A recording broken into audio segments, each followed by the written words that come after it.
Leo Kuzino, it is good to have you here on Ecomonics. How you doing today? How you feeling? And did I get the name right? You Because I got didn't it. have that much time to You practice. I got nailed okay. it. Yeah. All right. Thank you. Yeah, thanks for having me, man. I'm having a good day today, Just been working, doing the daily grind and everything, and yeah, again, thanks for having me on the podcast, and it's awesome. Thanks for being here, and it's going to be great to hear as much of your story as we can get to, Yeah. and and I believe you when you say you're having a good day because I've seen some of what you're up to. I see like some of the Instagram stuff. I'm like that house, that staircase. Oh my gosh! So so we're looking for some inspiration today. A lot of our listeners, Yeah. maybe they're like one episode is all they need to just like to take that plunge, Oh just to yeah. get to the next step. So maybe today we'll do it, maybe tomorrow we'll do it. Who knows? But we're gonna do our best. All right, so let's warm us up with the question of all questions, which is who you are and what do you do. Well, my name's Leo Kuzino. I just turned 20 years old like a couple weeks ago, and really right now I'm fully occupied with uh, outsourcing or Shopify dropshipping, as you guys may know it, and it's really changed my life for the better.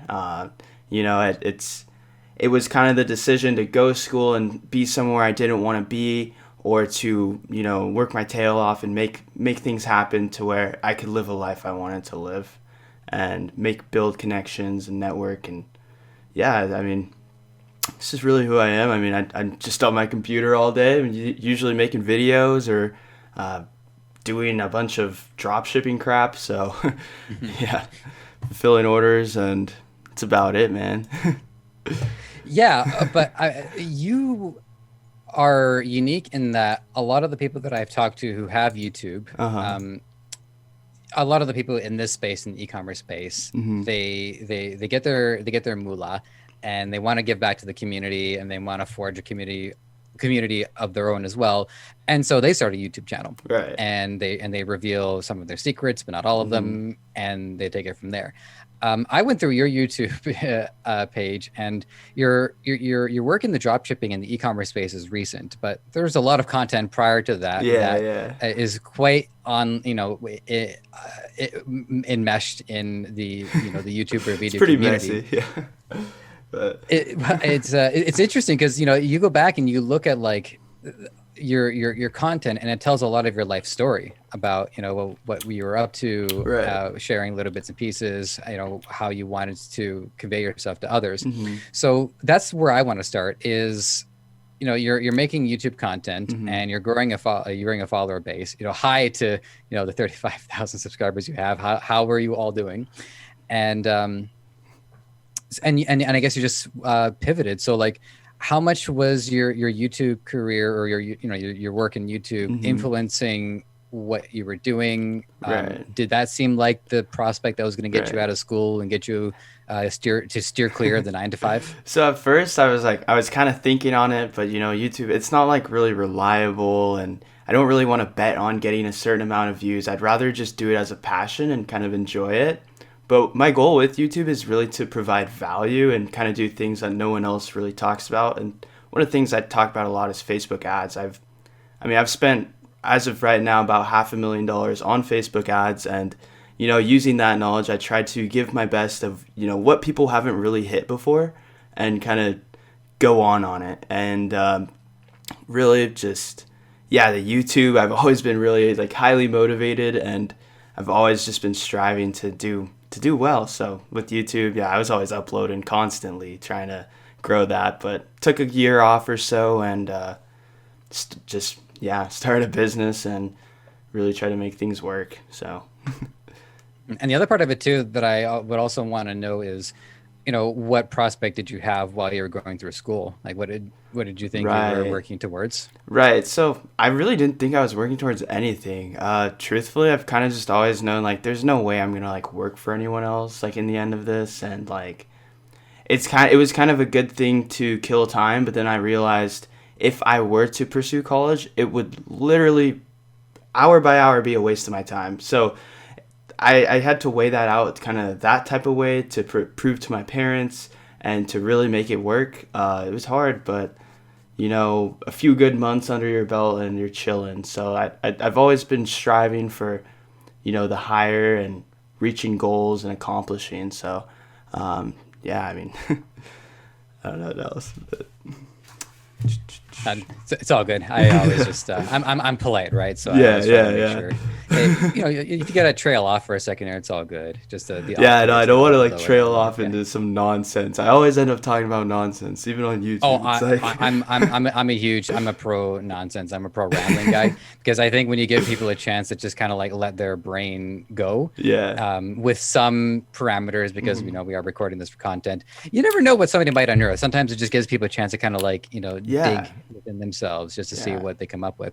And if that's as far as you can dig for now, don't worry. I got a Dude, I shovel love and this honestly. Like I've never got to like really just talk about it like and no, I really love how this is going and everything. So let's keep good awesome. going, man. Yeah. I mean, Yeah. it's what I'm here for. So Yes, here's sir. one thing that I like to talk about. I'm 31 years old. Right. I hesitate to upgrade past 720p because the higher the resolution, the more the grays become visible. And for the record, Hey, I actually take great. you're looking beautiful, man. You're looking Thank you. beautiful. Yeah, I can't see you right now, a little behind the I'm scenes, so but sorry, but I hey, just you'll see it in editing and I'm waving to you. Hope you're doing well, man. excellent. Yeah, you're not so bad yourself, by the way. Thank you. But Thank you. I got 11 years on you, and that's the only numerical advantage that I have. Like all the any other metric, by far you've got higher numbers than I do. And I, even at my position, I find that inspiring because it reminds me that when I was at that point, I didn't have. I mean, I had I had a view of what I wanted to do, but I really didn't feel like I had the means. Right. So I think for a lot of people who are within your age bracket, a little bit younger, a little bit older, what this does is it gives people the opportunity to then find their means. Right. Not Make it everybody that I happen, yeah. talked, yeah, not everybody that I talked to, they don't. Most of them don't really stick to drop shipping for like forever. They always end up wanting to do something else, just Right. do an agency, do their own brand. Right. Maybe I've yet to meet somebody who like straight up exited e-commerce, but I guess if they're not really in the industry, then we're not really Yeah. know how to find them. But it really opens up the pathway for people to want to go do whatever it is they want. So Yeah. that I think is an interesting question I'd love to pose to you is like, what do you want to do? Yeah, yeah, yeah. What businesses do you want to run? Where would you like to see your empire evolve into? So like as someone who I mean, I like to optimize everything from my time to my money to my ads. Like I love to just optimize and you know, once you have money, you can always use money to make more money and that's kind of like Mhm. the vibe I've been working off of, but you know, just looking at what's next. I mean, is it Bitcoin? Do I put some money there? Do I put some money here? Stocks, and just investing into maybe a fulfillment center to where you're getting cut of people's orders. Or I mean, I have three brands right now. I have one store that drop ships from China. Otherwise, it's just 3PLs in LA that are just customizing my products and shipping them out. But it's kind of just always evolving, and I'm always in a challenge with myself, I like to say, and I'm always trying to get more and more things done per day. And I really think that's the thing. It's kind of all like a mindset, really, in my opinion, to Mhm. where it's what is next. It's Yeah. what, And do you feel like yeah. you fell into that mindset, or was that something that you had to work towards as well? Honestly, I feel like I have fallen into it. I really have my whole life looked up. I think it really started with being in the gaming community young, seeing people grow and segue into doing huge things on YouTube and Phase, for example, or people like that. And it's really been an awesome, like, being able to see it all, like having the internet. Everything's free, everything's in front of us, Mhm. so it's kind of really like, yeah, that played the biggest role on all of that mindset and vision of what I wanted in life and how to Mhm. achieve it. Because drop shipping or things like, it's a way to get some means to where you're able to use that to accomplish your goals and things like that. And I mean, I am passionate about it, but there's also other things I'm passionate about. Life keeps going, so always trying to challenge myself and keep going. Mhm. So I want to ask you about your business, the one where you're drop shipping from China. Now Right. I understand that this is it comes down to how much you're willing to reveal. I did see Yeah. one of your videos. You have a certain degree of openness to. You definitely want people to know as much as you're willing to tell them. But there's always, I feel like there's always going to be like something that's kept Yeah. a secret. So it's up to you how you want to approach it. That's Yeah. what I mean. So the position that I'm in right now is, after 75 interviews I've done so far, I am more than inspired to do this as well. In fact, it's actually my job Right. to also do my own store, because I need to be able to prove to the listeners, to myself, to my boss, that if I'm absorbing all this information, that I can apply it, Yeah. because we have to live by our word. Yeah. So the store that I'm running right now, it's a very niche product. It's those drawers that you stick to underneath the desk. I got a friend of mine. He ordered them. It was 2 months ago that no, sorry, not 2 months. About a month and a half ago, he ordered them. I gave him like a discount, just order it for free. I'll take the cost. I just need you to experience what it's like to be a customer. Right. He got it yesterday. Oh wow. It took forever for him to get these. So I a couple of recordings ago, I met Yakify. They're an Italian-based dropshipping company. Yeah. They do the middle people work, and I was really happy about that. Also being Italian too. It's I gotta support my fellow paisanos. So I'm working with them right now to try to reduce some of the shipping time. But I want to hear about some of the challenges you're facing, drop shipping from China, and like dealing with delivery times in specific. I think is something I would really want to hear more about. So just tell me about like the origin of this. Just tell me everything, really. Yeah. So quite an easy fix. Dealing with Chinese delivery. There's a few logistics company called SF Express and Yun. Another one starts with like a Yun. I don't use it, but really just messaging your supplier. With that company, the only reason I'm running it still is because the margins are too good. They really are, to where I can't give it up. It's kind of just clockwork. I've been running that same website for over a year now. It's consistent. Really, the only thing I would have to hide would be the product and the ad set targeting on Facebook ads. But so you're able to actually get in contact with these suppliers on Ali and build connections, build them as your personal agent, and really, if you can provide the sales, if you're going at least 300 orders a day, you're really pushing your ad spend up and you're going for it, and maybe you have longer shipping time at first, but you really, once you are able to build that trust with your supplier and you have the winning product, you have everything going for you, it's quite easy to start contacting them and getting into a quick contact to where they're getting right back at you. And what prices could you do per country on this logistics company? And that's really one of the only reasons I'm still running that store, is because my supplier is so good and he's able to give me the best prices per country, it's even looking at with Facebook ads, what country is costing more money to create that conversion from. So that way I'm able to price it out to where I'm making sure I'm always making money. A lot of the time, with those long shipping times, it's a really beginner kind of like, you got to get past that, because no business is sustainable, really moving with that for more than a month or two. Everything will fall apart. The Facebook page, score, chargebacks, everything. It just leads to fucking. Oh, sorry, cussed. Sorry about that. Oh, that's okay. I think we're like I think we're about 8 so far throughout the whole series. So we're not like anti-profanity or anything like that. I also.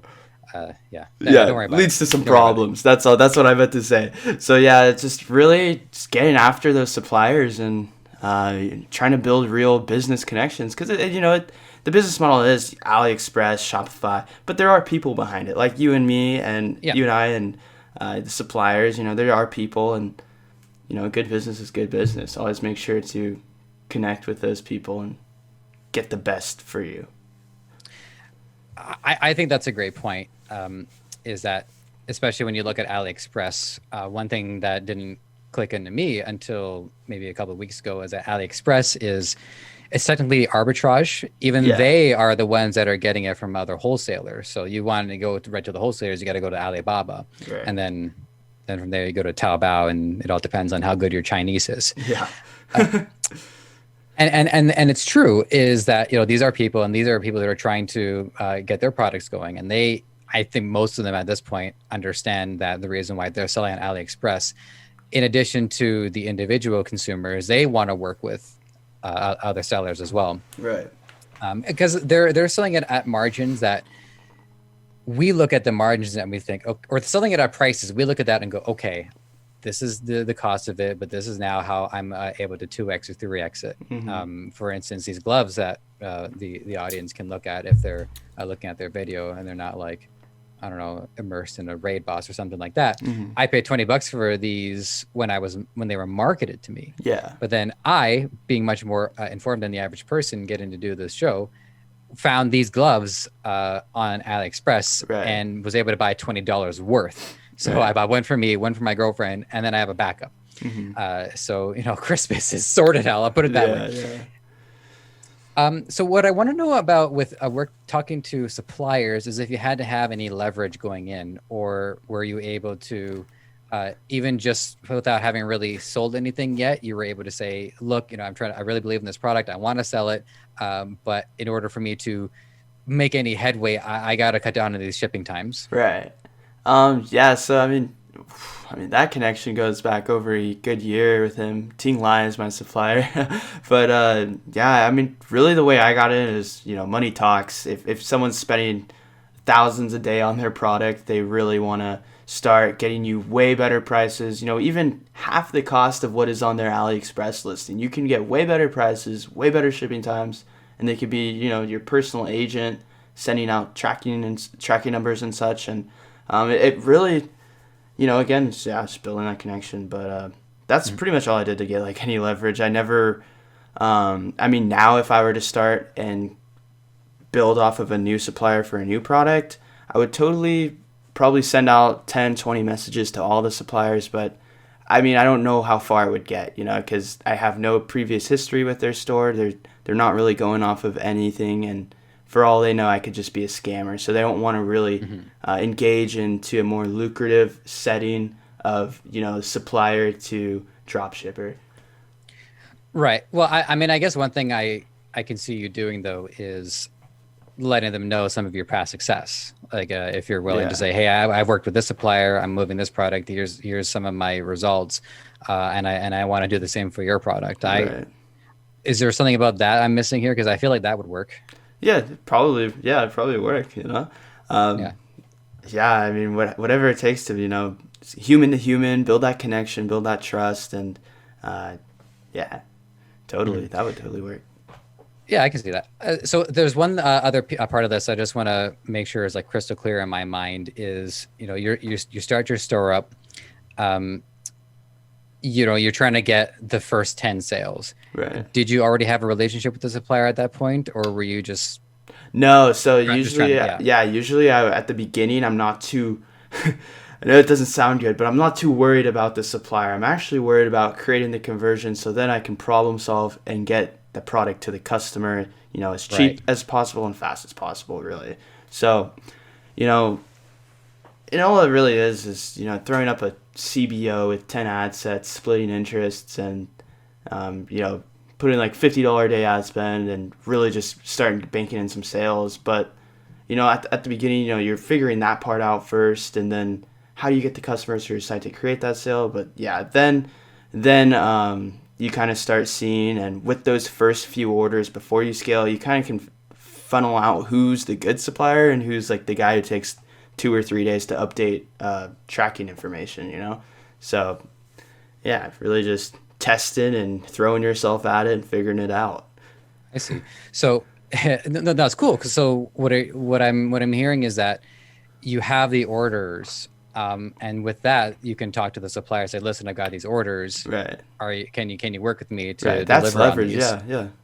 Oh my goodness. 75 recordings and hours of mentoring session. And that is the first time that has clicked in. Wow. That is really cool. Yeah. I appreciate that one a great deal. Yeah. So I want to get into Facebook ads because I know you're a big fan of Oh doing yeah. that. Yeah. What I like to do is I like to extract a video or two from people's YouTubes, just let the listeners know this is a taste of what they can get if they head over onto your YouTube channel. Uh-huh. So one of them is about making Facebook ads indestructible, where you are Yeah. not going to have to worry Yeah. about these things being taken down. Hmm. Because I'll tell you a story, and for those of you who got your punch cards, this will probably be the third time that I told the story. Seven more, and I owe you a coffee. So just let me know. Podcast at debutify.com. But my YouTube colleague and I, Connor, we're being trained and we set up this store to sell those shower heads where they stick a bunch of like Oh ionized yeah. balls in them and and the Oh water's yeah, supposed I've to seen clean. those. They're awesome. Yeah. Like it's pretty cool product Yeah. and whatnot. And my account, both of our accounts were banned because, as far as we figured out, we had accidentally linked people to the product landing page and not the website landing page, and apparently that's a no. And so there's like little details like that can all of a Yeah. sudden cost us an account. And my account was banned by proximity. I didn't do anything. Right. I was just restricted by osmosis. Yeah. So there is a lot of chaos out there. So tell us about how you managed to Yeah. uh, And derive to order go from that back on chaos. that, I think what actually might have happened with your ad account is, so with Shopify on product landing pages, that you can edit the website SEO, and if the website SEO of that URL doesn't match the product's name, it will ban it. It's so weird. Sometimes it's called circumventing policy. It's a really weird one, but yeah. So yeah, just really was setting up, Writing that down. you know, really just the most common problem really is getting ad accounts just banned for no reason. Facebook loves to just do it to, especially new accounts. I can't tell you how many times I've seen it, heard it, but yeah, that was like a video I really want to provide as much value to people who are having that problem. It's common, and with my experience, I've probably been through about 10 good Facebooks with good solid ad spend, and it happens. It really does. It happens to everyone. You're not a bad person. It's just a bot. So, just figuring out kind of how it works, and if I can, give my 2 cents, why not? Yeah, for sure. Did you want to give us like a little bit of insight into what actually you do to protect your Facebook ads? Right. Yeah. So there's a few things I personally do to protect it off the bat, to where, there's actually ways that companies target each other on Facebook to stop advertising from one another. And it's really, things like going into your page settings of your Facebook page, templates and tabs, turning off the reviews. One bad review can result in a delivery penalty of your ads. So you're still spending the same amount of money, but Facebook is literally going to give you less reach, engagement, everything. So that's probably like one of the biggest things. Again, like no scammy, no like starting off with a question. Really just nice, formal looking ads to where, obviously nothing bad, nothing with Yeah. guns or any of that. Like, but yeah, Yeah. just playing it by the rules, and I don't know too much else I would do. Oh, never have a payment decline. If I give you one of the biggest insider biggest things, I always see it, and it happens a lot with people scaling. Their bank will automatically decline a payment sent to Facebook because, as in your statement comes up, each transaction has all these different numbers at the end. So your bank will sometimes recognize it and go, "Oh my gosh, is this you?"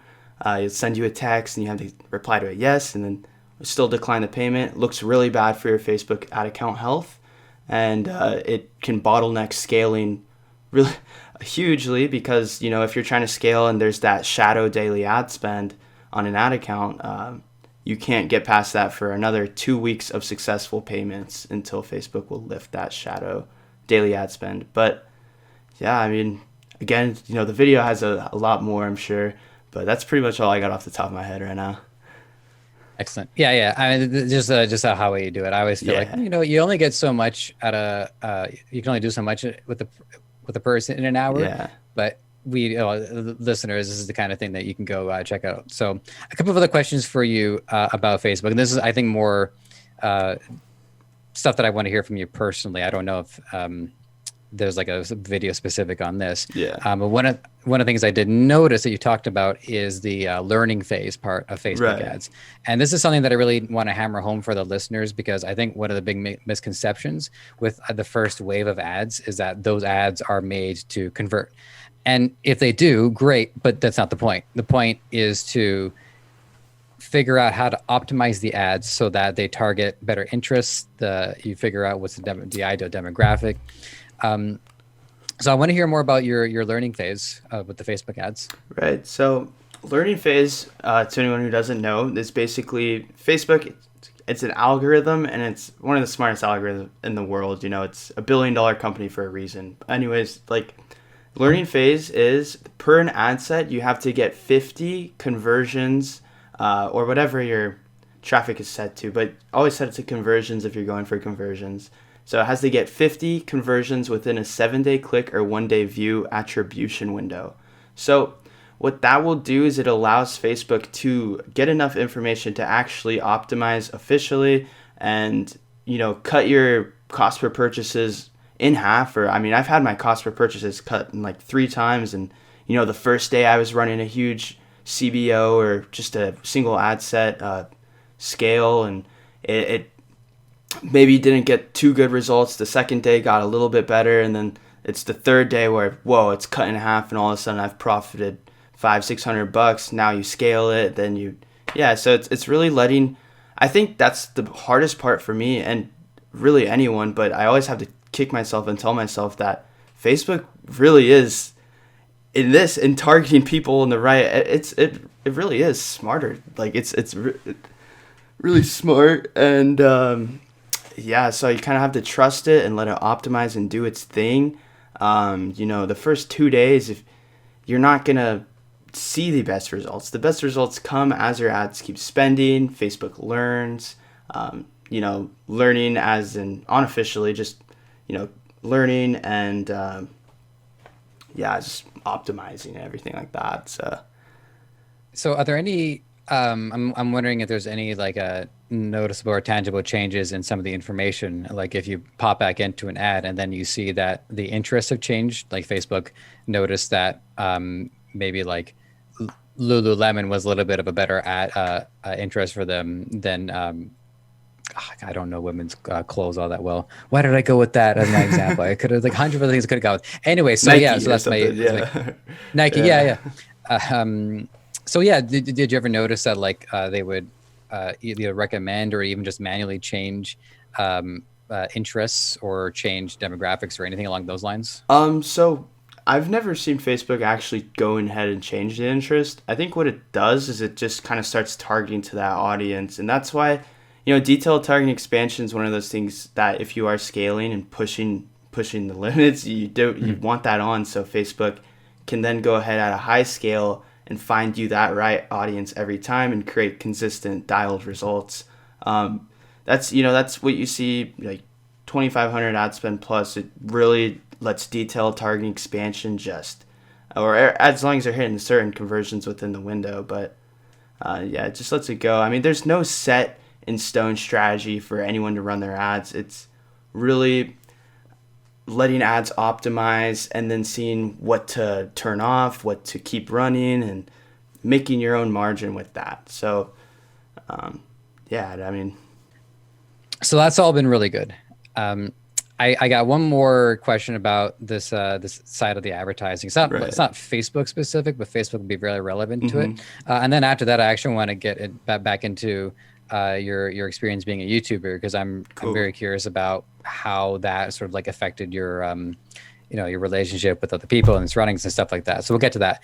But off the top, you said that thus far in aggregate, you probably spent about $500,000 in Currently, advertising. yes. I mean, I made a video probably back in the end of November saying I spent like a quarter or 200,000, but since then, Q4, I've been at the Hype House working with a lot of people doing big things there, and yeah, things have really been taking off recently when it comes to ad spend, for sure. Starting new brands, everything like that. Starting up Yeah. high, really just going, aiming for the moon, always. Always for the moon. Yeah. I hear that. And I have to admit that when I imagined if I had like $500,000 in my bank account, I think, well, I've got rent covered for quite a while, Yeah. and food and internet and phone. I'm like, all right, whew.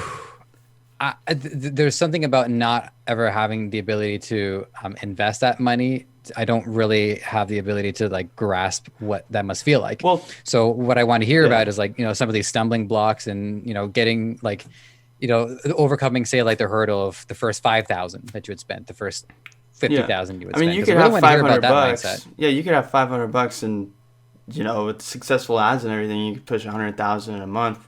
Thing is I started out with like $1,000 really. And you Yeah. kind of just cycle the sales and take your profits and then put your profits back into your business. Again, if you're trying to grow a business as fast as possible, you just gotta keep putting the money right back in. And I mean, I've never had 500,000 sitting in my bank account. Yeah. It's just really using my sales to keep spending on ads and keep creating profit and going higher and higher. So no, that's no, no, definitely not. Yeah, I think I oversimplified it to the idea of just like I had a stack 500 of, a fat bands. stack of 500 grand just Yeah. all at once. Yeah, yeah, that okay, fair. But there are some people that do, and that's I'm sure. crazy. Yeah, Go off. yeah, I'm confident they are, and I mean, the curious thing is really trying to figure out, what do people of that working at that scale have, or what experiences are they having that are similar to my experiences. And the reality is that everybody gets anxious, like everybody gets like Yeah. nervous, and they feel like the bottom might fall out under it. So it's a great takeaway to know that like these challenges that we face now, Yeah. the things that we go through in our head, it's very similar to what happens later down the line. So it's good to experience those things at a lower scale, so the mistakes aren't quite as bad. Right. Yeah. I guess the other thing too, and I haven't asked anybody else this, is just about like deciding how you want to, deciding what money to reinvest, and at what point you decide you're going to start paying yourself. Do you have like a system where, say, like a couple percent is just shaved off the top for yourself? Which I feel like is how I would do it. I would shave off maybe like 1 or 2%, just for keeps, and then reinvest the rest. But how did you go about it? Honestly, like I totally should, but again, I mean, I'm my accountant is like trying to categorize everything, how I'm paying myself, everything. But really, my real focus is just generating sales and profit. That's my fuel behind everything, and really, and shoot, man, I just take from my business as I want. Really, I mean, either if I want to throw a bunch of money into Bitcoin or crypto or stocks, like really, that's pretty much all I'm doing else other than Shopify. But the most sustainable, like what I've noticed, instead of stocks, I mean stocks long term, but putting my money back into my business is actually the most beneficial thing to do. Because I mean, I have taken a lot out at a time, and I've thought about selling it and getting like a 3-year appraisal and everything. And it's like, I took all my money out, and I was like, wait, I'm not even making money anymore. I got to use money to make money, start dropping money on ads, and then get everything going again. I think that happened like last summer, and I was just like, what am I doing? Like, but yeah, no, definitely just staying focused, never letting the emotions get to you. I mean, people do big things in this world, so we gotta give it our all. Yeah, this was a revelation that I had a couple of episodes ago. It was just about when you talk to people in this space, you really do get to meet some of the biggest movers and shakers. Yeah. They're not quite like Elon Musk. Yeah. They don't they're not like a regular on Joe Rogan, or they're not Joe Rogan, but it's just very, very thinly past the veil to see what are all these people are really doing, Yeah. making this industry work, and then elevating it so that it has higher standards. Right. So that's great.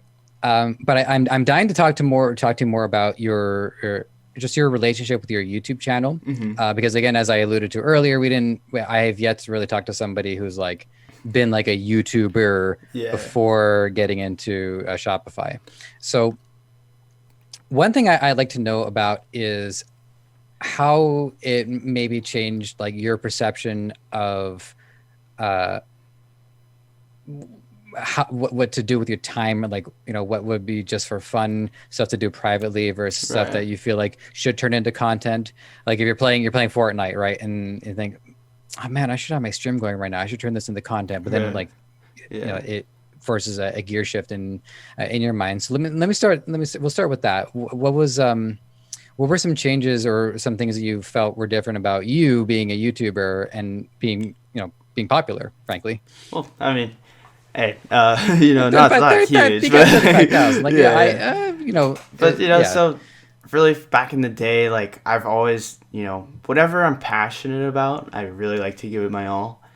Hence with like e-com or anything or just community, like doing this type of stuff, like awesome. Like I'd love to give this my all. And I was really influenced by other people in the gaming community and seeing what they were doing, pushing themselves to do things like daily upload, and it kind of almost really just fell back on they're doing it. I look up to them. I want to do it too. Why can't I not do it? So I really, started with like daily uploading and kind of young, really, honestly. I was 15, 16, 17. I was like young. I was putting a structure in my life of not something that was already implemented by like my parents or the government, really. So it was creating my own like structure to where, okay, every day I had to sit down and record a video, edit it all by myself, upload it every single day.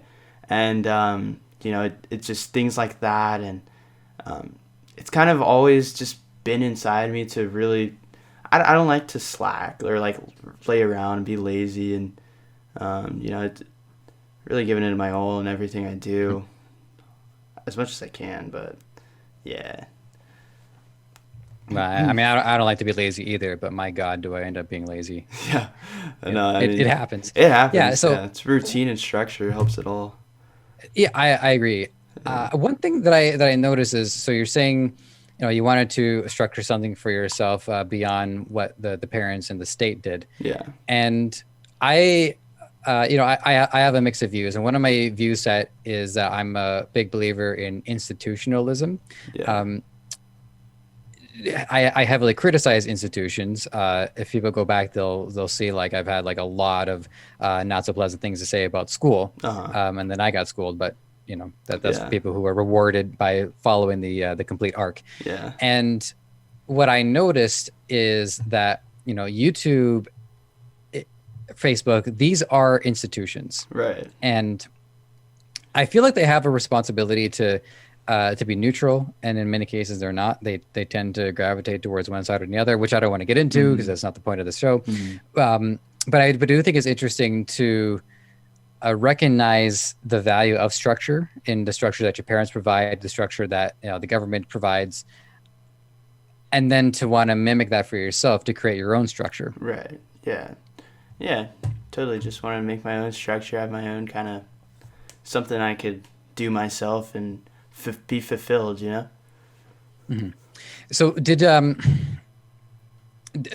being a YouTuber, to the degree that you were, did people treat you differently? Did like people notice you in Yeah, person? dude, like going through school, honestly, man, like you get made fun of, but you really do, and like there's people always gonna hate and like talk whatever they want, and it really is. It's kind of like that really taught me the mental game too young. What do I want in life? Am I gonna give up because Sally's saying this about me to people, or am I gonna, success is the best revenge, really, and do I want to just pursue me, and am I going to be happy, or am I going to let these other people bring me down? So yeah, really, that's kind of what YouTube taught me. That's the main value I can get out of it. yeah, but being young doing that, it's definitely crazy. And you know, if anyone's ever thinking about it, please go for it.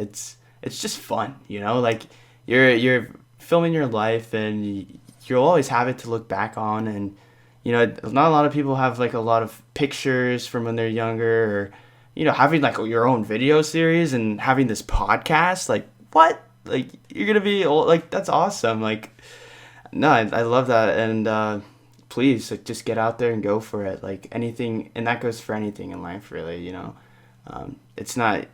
It's up to you to make it happen. It's up to you to live the life you want to live. And I mean, Yeah. taking the Well, hay one out, thing but yeah, go ahead. one thing I'll back you up on as well is that, there are a lot of benefits to doing these things, and they Yeah, might not always be so tangible as like ad revenue or something like right. that. But I've been, in content creation for the last 10 years, being Mm-hmm. in media in the last 10 years. Some of the benefits, I mean, I'm not going to say it on the program, just because, um, but there are things that just improve a person's life. Yeah, yeah. You make different connections. People Mm-hmm. are probably like next to money. I mean, Yeah, I guess maybe it's like a 50-50 thing, but like people are probably the next best resource, yeah, and next to money. Having this like Rolodex of people that I've, even like a guest that was on a show that I produced for somebody else is somebody that I made a connection with. And mm-hmm. so if I really sit back and think like, oh my goodness, I've gotten through to so many people that I Right. could reach out to. So that right there is one of the major tangible, is one of the major Exactly. Yeah. benefits. May not be tangible. But you said another one too, which I think is fantastic, which is the ability to look back and just see how you've Right. grown over the years. And, one day, I don't know if you're planning on being a parent or not, but, your kids can check out the Yeah. content as well and be like, Totally. well, get to be around their parent for when their Yeah. parent is off at work. Mm-hmm. Totally. Uh, with moving over into getting into drop shipping, we'll get back to that because I do want to hear a little bit more about like some of like the very first things you had to do when you were learning, and Uh-huh. like what were some of your roadblocks. So we'll get to that. But one other question for you about your YouTube, which is like feedback from your audience.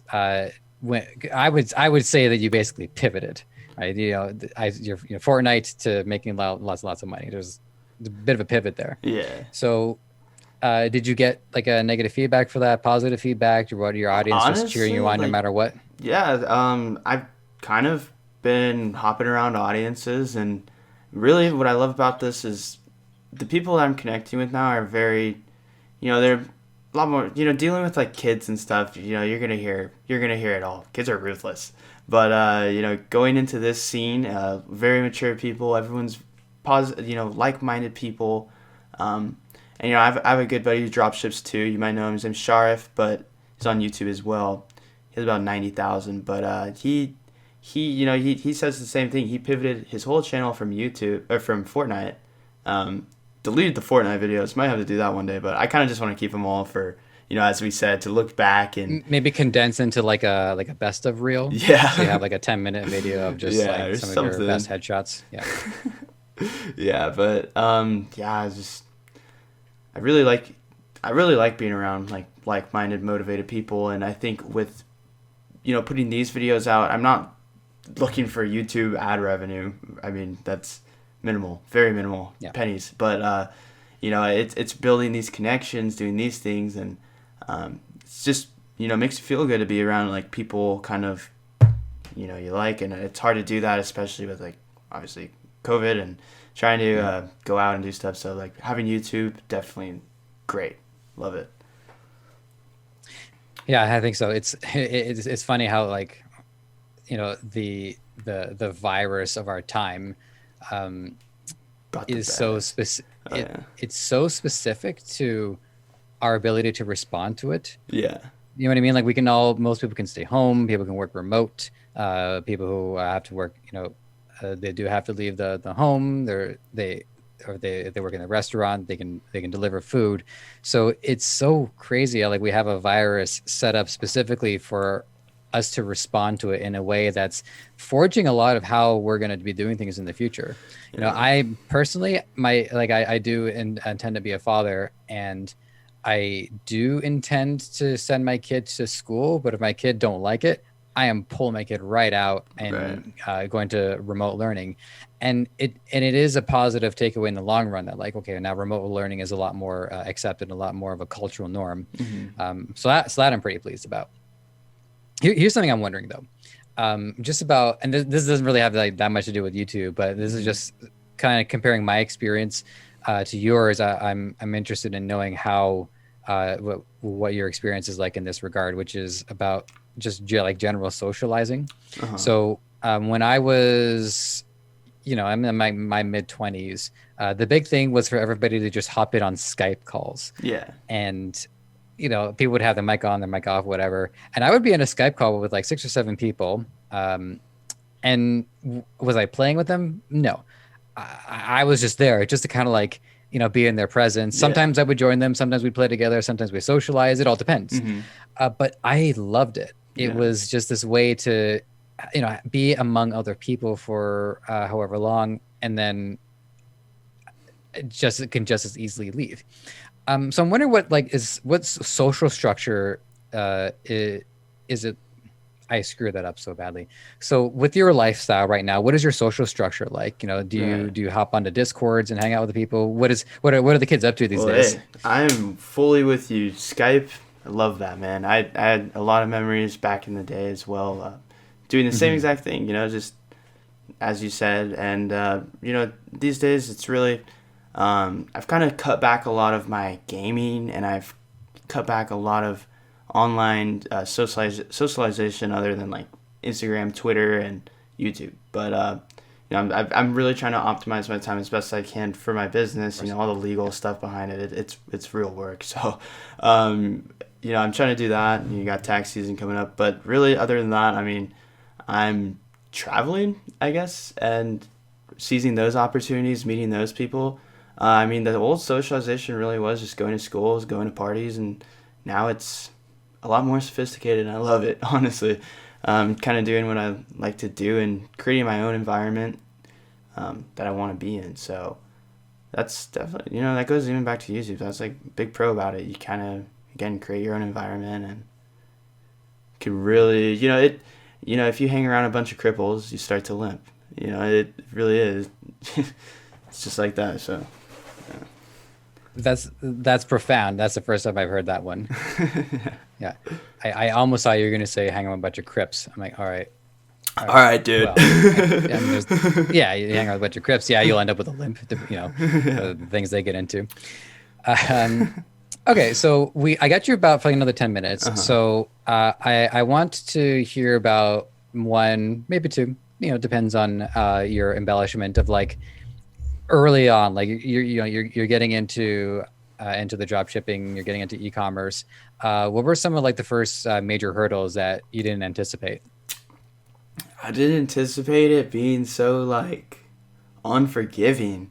Like, Yeah, okay, bro, that checks like out. like when you take a loss, you really take a loss. And back in the beginning, it hurts because you're like, oh, because I could have spent that on this, or I could have got this for that, and it's like, trust, like, I don't know. I was always kind of like trying to justify things and do all this until like I really started taking it as like a serious business and putting all, most of my money into it.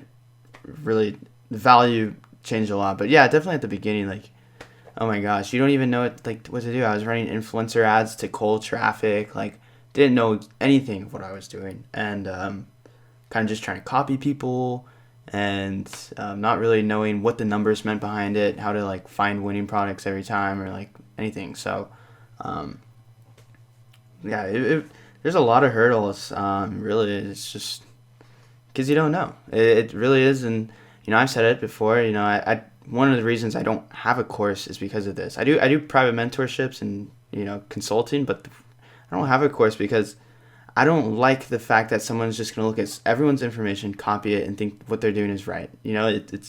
It's not, and everyone has their own copy and paste into all these recent things that I've been seeing. Because if I'm gonna be honest, with goes for anything, you're only gonna learn it if you do it yourself, and Mhm.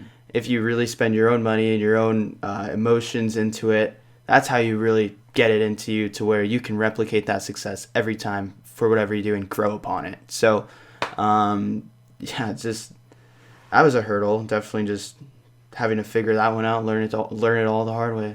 So, Yeah, well, and one thing I will say in response to courses, I've talked to a lot of people who they do offer courses, and I think that they do have a place, but I agree that they are not going to make or break someone's ability to succeed. It comes down to the individual. It comes, the whole men- scenario, everything. Go ahead, sorry. yeah, no, it's all good. So I mean, mentoring sessions.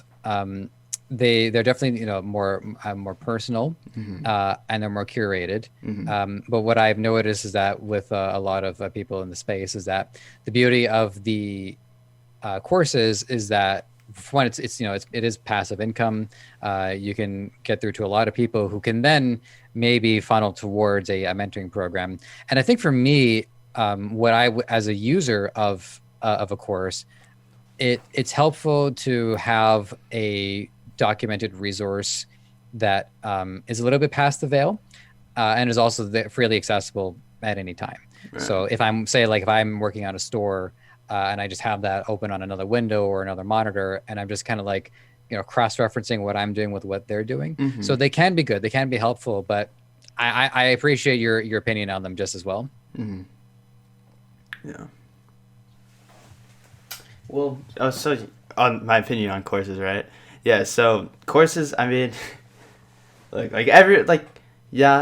could come out with a course and make 50 grand, 100 grand. I'm not, the thing is I don't like to, I don't know. I'm not I've always seen it. I've always watched the gurus, and I kind of know for if I'm going to be doing YouTube, kind of what I want to be. And I'd like to more privately cater towards someone's business. My business is not making money off courses. I have 3 legal companies. So it's right now, everything is crazy. I'm not focused on it. I should in the future maybe come out with something like that or some sort of program or something. But, it really is.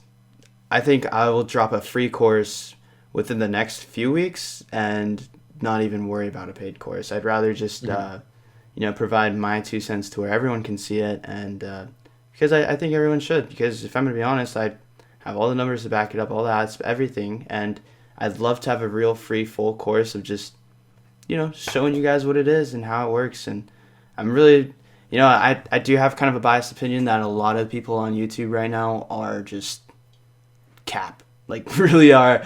I don't mean to call anyone out, but it's pretty showy right now. Well, so far, I don't think we've talked to anybody whenever I hear the word the gurus, I don't think I've talked to anybody who's one of the gurus. Everybody that I've talked to are all pointing to this group of people that I don't think we'll ever really connect with.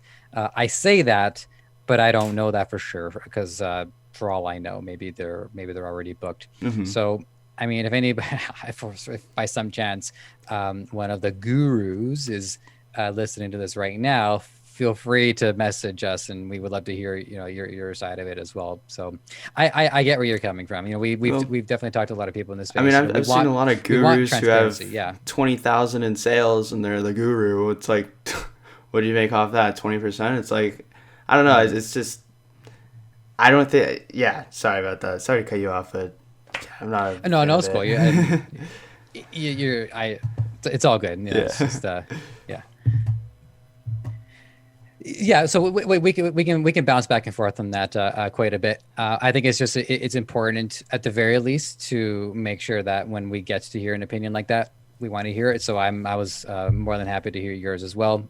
And no harm, no foul. Our listeners benefit from getting to hear different opinions and different takes on it. So it's all well and good by my estimation. With that, I've only got I've got one more question for you before I give you the wrap up. Cool.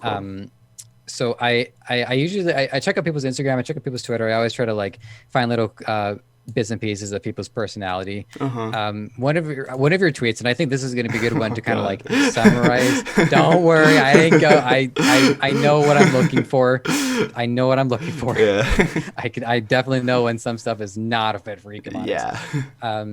But this is one I thought that was good, and it summarizes a lot of what we talked to today. You say your childhood shows you everything you need to know. Yeah, And definitely.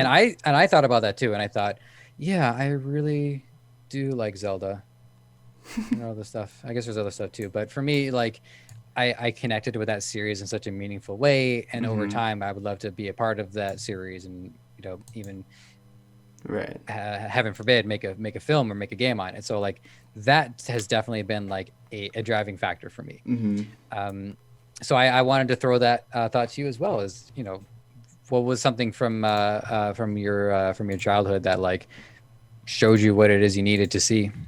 Just there's a lot of times that I noticed when I was like younger that I would have these crystal clear of right and wrong, even just as morals or anything, and kind of just it just showed. It really did. It showed me a lot of learning experiences and showed me kind of what to value because if I'm gonna be like as you get older, like I mean, a lot of the people you kind of realize that a lot of people around are not the best influences. They're not the best. I'll be in LA and I'm like, it's just like wow, like some of these people just have no morals, and it's like, it's my In childhood. LA, you don't say. Yeah, yeah, no, but I'm always kind of like looking back to what would little Leo have done, and usually that ends up being the right answer. Just going with my gut and my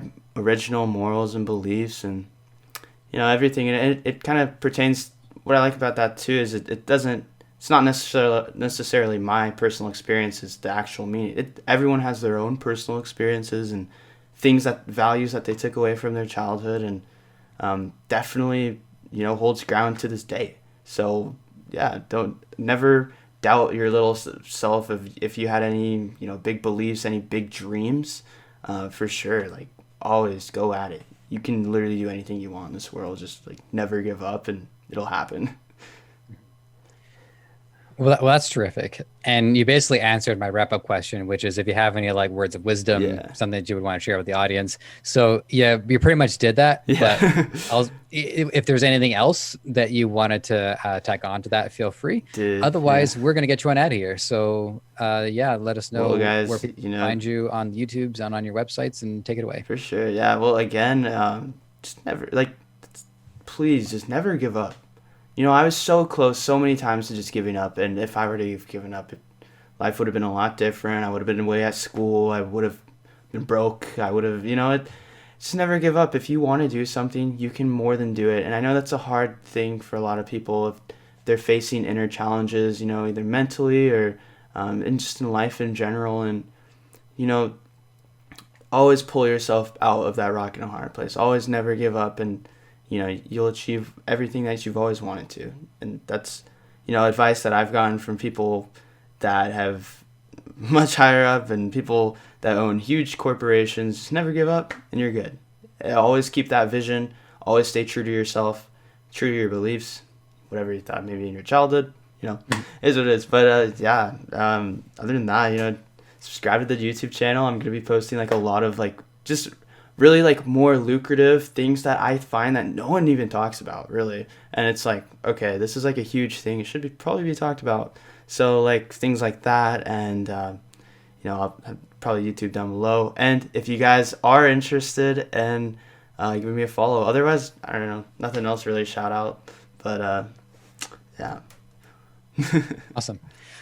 Thanks, Leo. This has been great. It's been great to meet you and great to talk to really you. has. And I want to just like say it as well with um, believing in what our beliefs were when we were children is that like in a story, when the or in a movie or in a film or really Mm-hmm. anything where a story is told, the first chapters are your setup, Mm-hmm. and the only way for the story to be told well is for those threads that are set up in the beginning to unravel and pay off to by the end.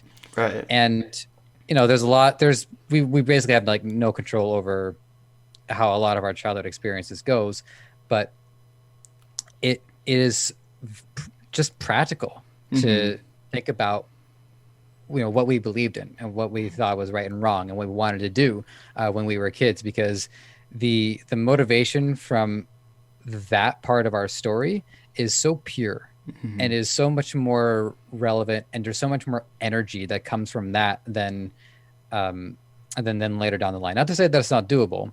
I've reinvented myself quite a few times, but the core of what drives me, as far as like I go off into like different parts of the world, it always comes back to what means the most to me, and it's still Zelda. It just is. Yeah, definitely. And I mean, Yeah, I Call of Duty for me, something where we just all had our times and things like, yeah, it's just it is the core. I totally agree with that, and it's the core. It's the real passion, obsession, and things that I always wanted to do. And yeah, exactly as you exactly. said, really. Awesome. Yeah. So once more, thank you so much for your time, and Mhm. listeners, thank you all as well for your participation. We couldn't do this without. Well, actually, that's like we could technically do this without you, but you being around really helps. So we definitely appreciate your involvement. Contact podcast at debutify.com. Get involved in the socials. You know what to do. I trust you. So yeah, take care, and we'll check in soon.